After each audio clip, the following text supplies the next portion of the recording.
Okay, now that you've logged into the system and you're ready to buy a property or make a bid or express an interest on a property, it's pretty simple. All you have to do is click this big green button here, make a bid. You'll be directed to this page and start filling out your details. So firstly, you choose the listing it relates to, type in your details, your phone number, whatever that is, your email address. So I'm just going to click this detail here. Your ID, again, just want to make sure that you're a human, so I'm just going to grab a random photo. Obviously, this would be your maybe just the front page of your driver's license, your current address where you live. If there is a second buyer, you can put in their details as well, maybe your partner. Again, their ID. The buyer's solicitor's name, awesome lawyer,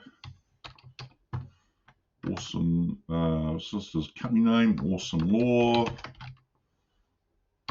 their phone number, awesome dot law, awesome, that's right, at awesomelaw.com.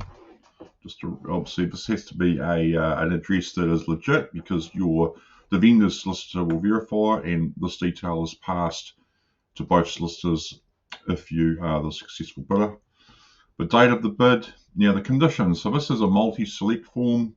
So you can put in a loan report, you can put in a due diligence, a written builder's report, and solicitor's approval. Solicitor's approval is a really good clause to put in. I'll probably have it as a standard clause. Or if you've got a special condition, so you could say this bid is valid for 5 days, or something, or a straight due diligence, or another common one, mate, would be 14 days due diligence from the date of acceptance, something like that. Doesn't have to be. If you're unsure, just leave it with these basic ones. If there's a deposit, it doesn't have to be, so I'm just put no deposit. And a settlement date, this is when you want to move in. So being a fictitious listing, I want to move in tomorrow. Finance conditions, so we need a mortgage from a lender of our choosing. Okay, so that says you need a mortgage, and you can choose who the lender is. We need to sell a property to buy this one, or this is a cash offer, and your solicitor will verify funds. So in this situation, I'm going to click we need to sell a property by this one, and the address of the property, where it might be. The value is $550. About this house, it's a great house, great house in a great street. Why we want to buy the property, this property, we want to raise our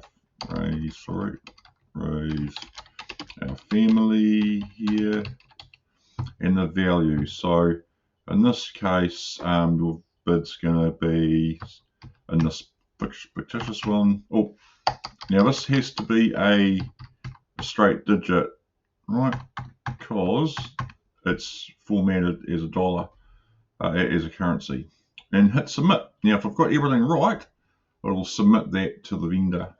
And that's pretty easy peasy. Now, that bid will be displayed in the listing on the website, which everyone can see. So that's how to make a bid. If you're unsure about the process, run through and watch this video. The vendor can accept it, or they can reject it. And if they do that, they will it'll come up in the system. So if we go back to the home page now, you can see the bids made, and let's change that. I'll just go there, negotiation, what the price is. What the approval status is, it's a pending decision. If there's a reason that's been declined, in this case no decision from the vendor yet. Right, so now I've just jumped in as the owner, and I've got the listing. I can see the bid that's been made here, and I'm going to take some action on that. So, so I can see the details. Blah, blah, blah, blah, 650, and I'm just going to, as a vendor, I'm going to decline it. Hey, thank you, thanks for your bid. I really want 675.000, and it's yours. Send and save. Now if I go back to the buying tab, you'll see the home page here and the bids made, and now you've got it's been declined, the resubmit. Hi, thanks for your bid, I really want 675 and it's yours. So now I can update the offer as a buyer, or you can go back into the detail here, and you'll go back at 675, submit.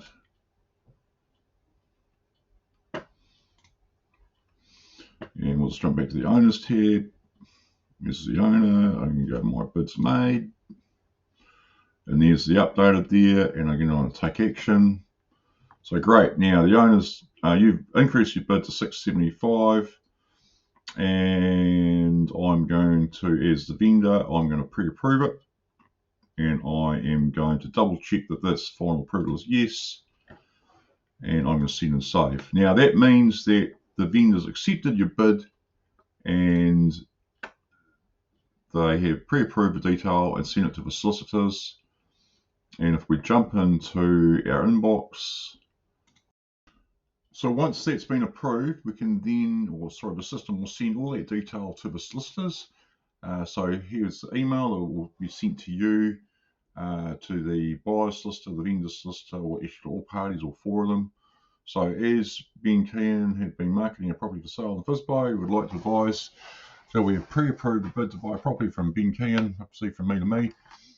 Can each solicitor make contact with your respective party to verify both our instructions to sell and to buy our property, ensure the list of chattels, dates, etc. are correct, to decide which solicitor will draft the sales and purchase agreement with the details below.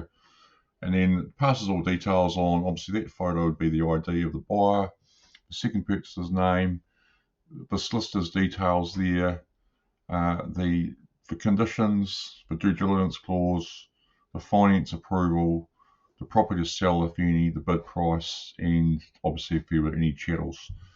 And that's pretty much it. And then obviously the solicitors will contact both parties, verify the instruction, get contract underway, and then they'll fulfill the conditions of the contract for the buyer and the seller. So that is buying and selling in FiSBO. Pretty easy, eh?